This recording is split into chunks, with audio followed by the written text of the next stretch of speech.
This is a fan-generated show. If you would like to support us, please go to jamieglazov.com, and also don't forget to subscribe to our YouTube channel. All your support is greatly appreciated. Jihadist Psychopath by Dr. Jamie Glazov. I will tell you as an expert on Sharia, as a former child bride who has suffered and faced my own jihadi psychopath, I want you to go and order this book on Amazon.com or go to jamieglazov.com.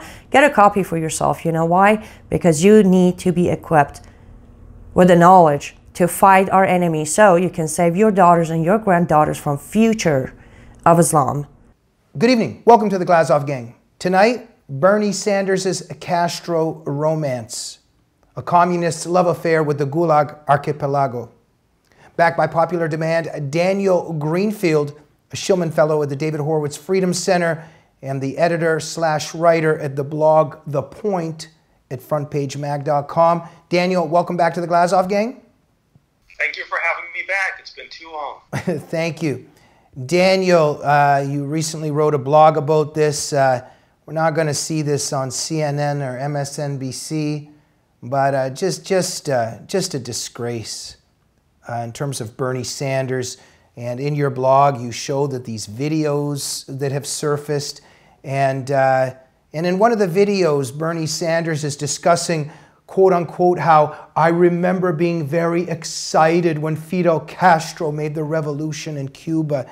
And he was talking about how, disgusted he was that Kennedy and Nixon wanted to stifle the Castro's revolution. And, and in other videos, he goes on about the healthcare system there and everything. Look, anybody that knows anything about Castro's Cuba knows that it was a gulag. It's a death camp. It still is. You just have to read Against All Hope by Armando Valladares just to begin with. Just a disgrace. Your thoughts on it? Well, Bernie Sanders has a long history of defending Marxist, communist, and the worst kinds of totalitarian regimes, particularly in Latin America, which is very timely now that Venezuela is coming apart and he still won't call Maduro a dictator. This is a guy who also honeymooned in the Soviet Union. We've got videos of him singing with the commies. You've got videos of him now actually praising how wonderfully everything worked in the Soviet Union right before actually the Soviet Union fell. This is a guy who has never apologized for any of this. He's never apologized for saying that bread lines are a good thing. He's never apologized for defending the Sandinistas, for defending the worst kinds of Marxist terrorists anywhere, because the bottom line is this is what he still supports. This is like supporting Hitler, the Nazis. I mean, where do we even begin? The Gulag Archipelago, what the Soviet regime perpetrated against its people. Just the economic deprivation, the mass murder, the genocide, 30 to 40 million conservative estimates of exterminated people. And as you said, and as your blog shows, Sanders is praising the Soviet Union in one of those videos. And, he was very impressed by the Soviet public transportation system. Oh, the trains are running on time. He's talking about how the stations were beautiful, referring to these youth program and these palaces of culture. Typical fellow traveler.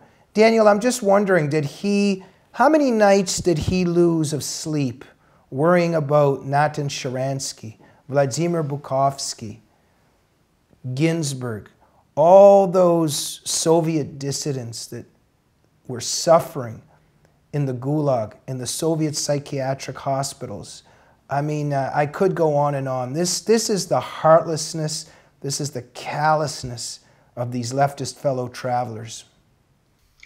I'm sure he was happy to see them locked up as enemies of the people. I'm sure he'd be happy to see Americans locked up as enemies of the people.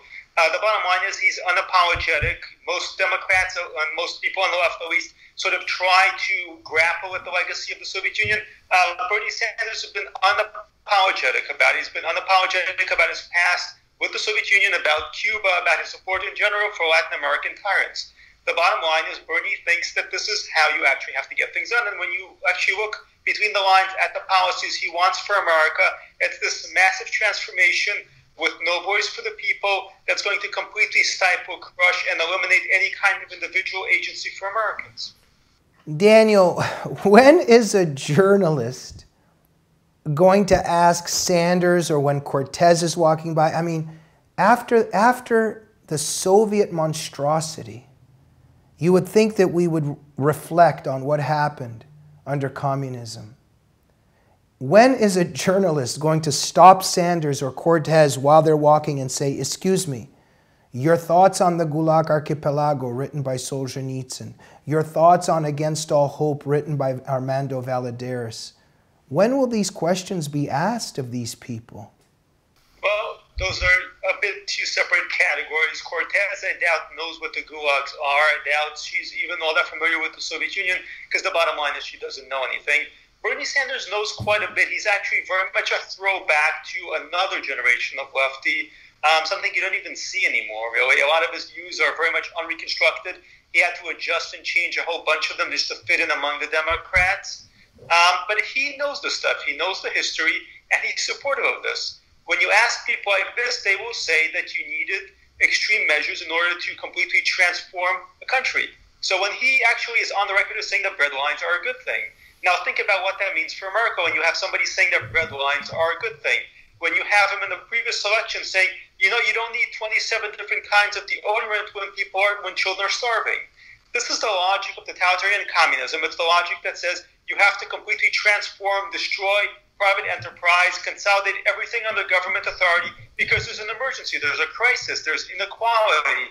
And to do that, you absolutely have to use totalitarian means. So it's not just that Bernie is an admirer of the Soviet Union. It's not just that he's an admirer of these Marxist regimes in Latin America. It's not just that he's an admirer of Castro. He wants to do this in the United States. Absolutely. Daniel, we're thinking about trying to get Thomas Sowell to debate Ocasio-Cortez on Marxism on our show. How do you think a debate like that would go? Well, it's like a debate between a man and a chicken.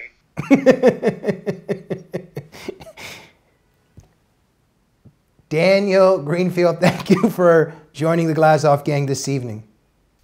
Very much my pleasure. Thank you for having me on. Thank you for joining the Glazov Gang tonight. We'll see you soon. Good night.